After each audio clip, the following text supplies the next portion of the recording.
Hello everyone and welcome. This is part 3 of our 5-part Sculpting Bootcamp. In this tutorial I'm going to show you a technique to make objects look a little more realistic.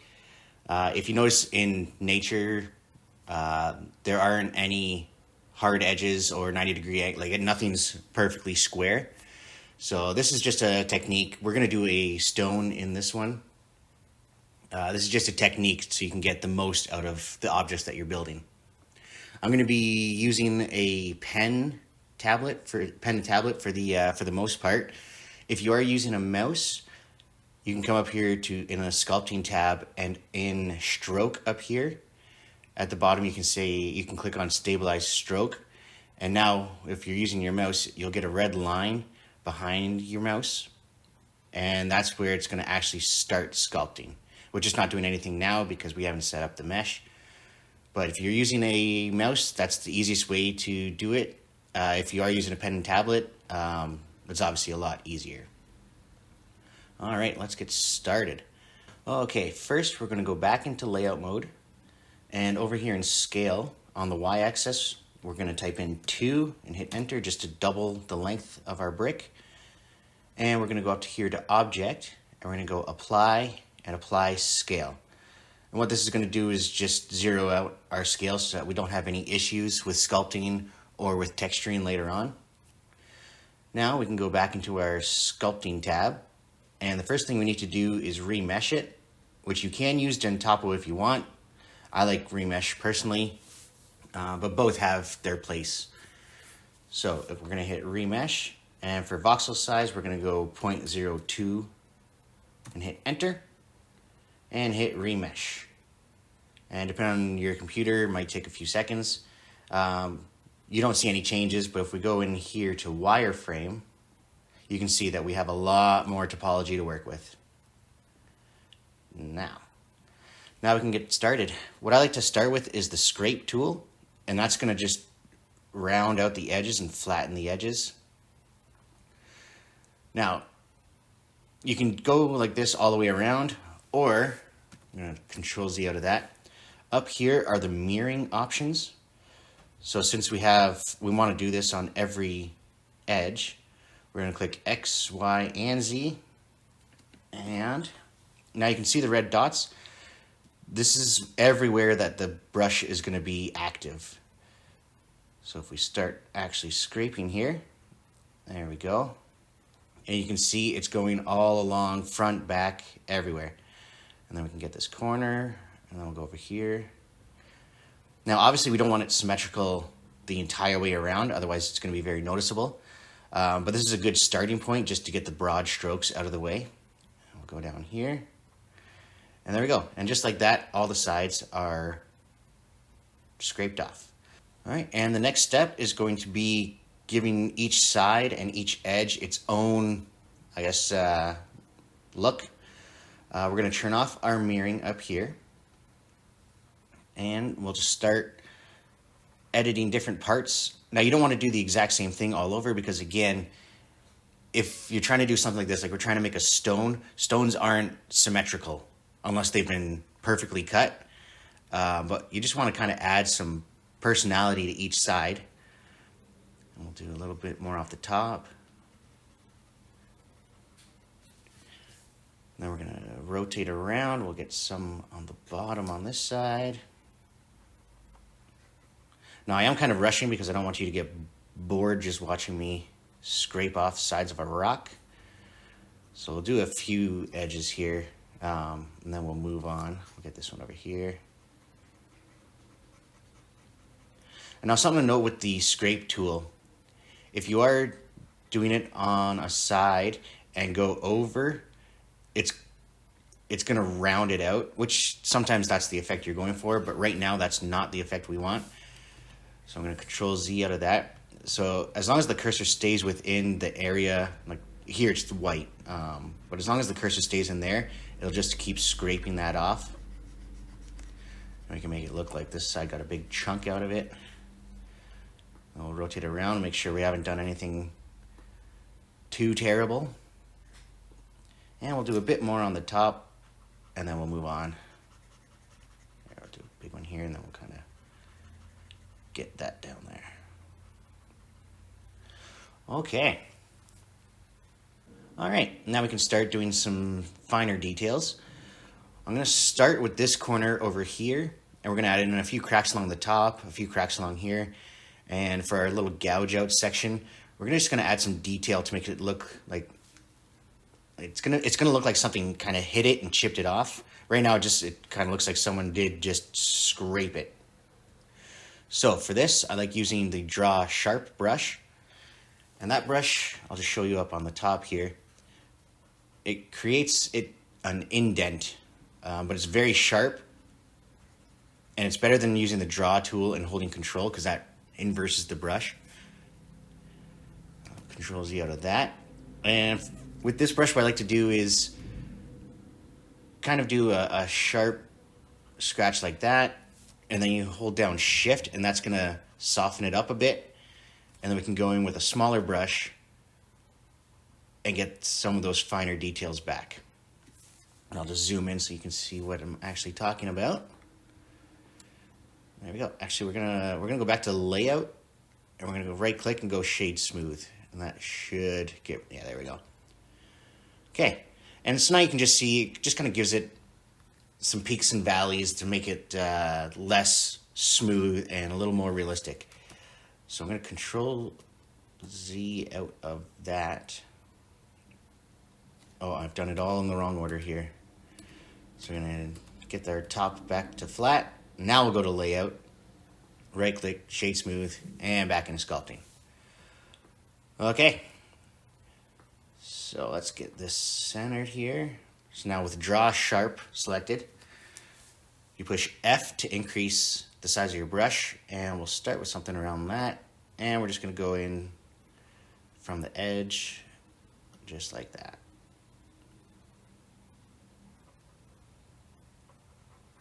And play around with it too. Like I've done this a couple times, so I know kind of where I want the brush to happen, but you're not going to get it perfect the first time.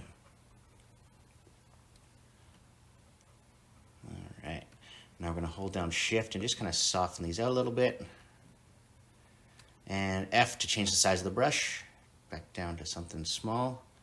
And now we really give it some variations.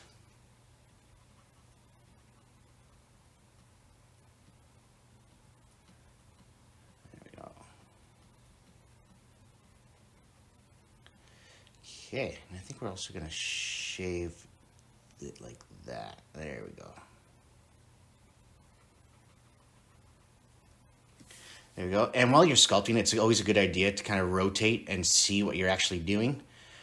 Sometimes it'll look good from this angle, but then you go to another angle and you realize that like something didn't sculpt right, or the mesh is broken somewhere. So just always it's something to keep an eye on. Now again, you could go around this stone for hours trying to get the cracks like perfect and making it look good. So I'm just going to kind of add a couple more here, and then we're going to texture this so you kind of see start to finish the small details that sculpting can add. So we're going to bring some scrapes down the side here.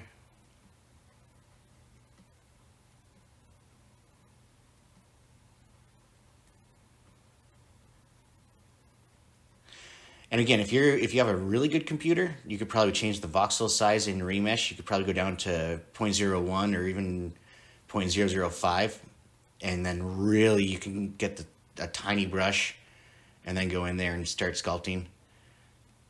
But for the computer I'm on, 0.2 works perfectly. And we're just going to sharpen up this edge here. Okay, so let's just start with that. And another thing to keep in mind is objects in nature usually have a story. Like you'll see stones that have been chipped by other stones, so there'll be... Now, if we were doing a whole scene, we'd have little stones broken off down here because something hit it here and kind of shattered it. Same with trees, broken branches, they tell stories. Just things like that. Something to keep in mind while you're sculpting or while you're making 3D assets. For ours now, let's just go into the shading tab and we're going to add a stone face to it. Now, if you haven't done shading before, don't worry. I'm going to briefly go through it here, but I'll make new tutorials on how to shade and all the things you can do with shading. It's not just go to the internet and find some textures that other people have made. You can make your own, and once you get used to it, it's really not that bad. So just so everyone can see a little better, I'm going to move that up, and we're going to zoom into our stone, the part we actually sculpted. Now, if you're doing this on your own, maybe go around the whole stone, get used to the way that the sculpting brush feels. But for us, we're just going to focus on this part. Now, over here, I have a texture called rock texture, or rock surface. Grab that, bring it in, and we're going to plug that. Oh, I guess I should zoom in so you can see. Color into base color. So you can see it's a yellow node, goes into a yellow node. Now, why didn't this work? It's because we don't have our UVs set up. So obviously we don't want to waste time doing that, so we're going to do a little cheat. Push Shift A to add a new node. We're going to search for mapping. There we go. And now vector into vector. And we're also going to Shift A and add a texture coordinate. Yeah, texture coordinate. There it is. Okay. So what is all this doing? So texture coordinate, what it wants to use is the UVs, but since we don't have our UVs set up, we're going to use object. So object goes into vector. And then vector, this is the mapping. So let's say you want to change the scale. You could move it up and down. You can see it changing the scale. We'll just leave it at 1. And that puts the mapping into the texture image, and then the texture image into the base color, and then all of this gets spit out, and this is your final output. Now, you can see that it does not look good right now. This is because what it's doing is it's putting the texture on top of the object and pushing it down, which is not what we want. We need the object to have the texture basically stamped on it on every side. So to change this in our rock surface picture, where it says flat, we're going to change that to box. And there we go. And right away, instantly, it looks a whole lot better. Now we can close this because we're done with that one. And now we can add in the other textures. Sorry. So this one, you can see it's called rock surface normal. And normals are, it's a blue and purple, I guess, image. And that's going to add the bumps. It's basically free texture just for adding an image. So to set this up, we're going to go vector into vector again. We're going to change it from flat to box. And now you can see nothing's happening because we're not connected. If we do just connect the color, actually if we go color to base color, I might be able to see. Oh, my computer froze. There we go. That's what the normal map looks like. Not really much to it. Clearly we don't want that, so we're going to rehook up our stone. What we need now is a normal map. So Shift A, search normal map. There we go. And now you can see color goes into color and normal into normal. There we go. And there is also one here for the roughness, which I believe is this one. Yeah. So we'll add that in.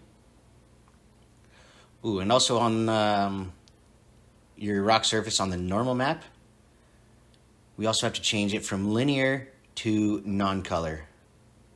Now, if you're on an older version of Blender, I'm on version 4.0.2. If you're on an older version, you're not going to have all these options, but you will see one that says non-color.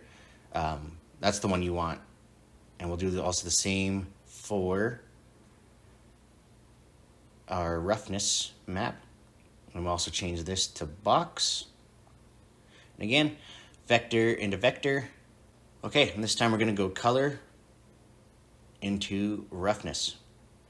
Now you'll be able to see it kind of takes away the shiny parts, because we don't want this to look like a wet stone, and we don't want it to look like marble. We just want it a normal stone. So you can see this is it without. You can see the shine along the edges, and plug it in, and there we go. Now you can also use, I don't know how much this is actually adding. You can also change the roughness just with the slider. So there's lots of different ways you can do this. You can also use a color ramp to adjust the different parts, different areas that are actually getting the roughness applied. We'll go through that in another tutorial. This one's supposed to be just about sculpting. Let me slide this down. And that's basically our finished product.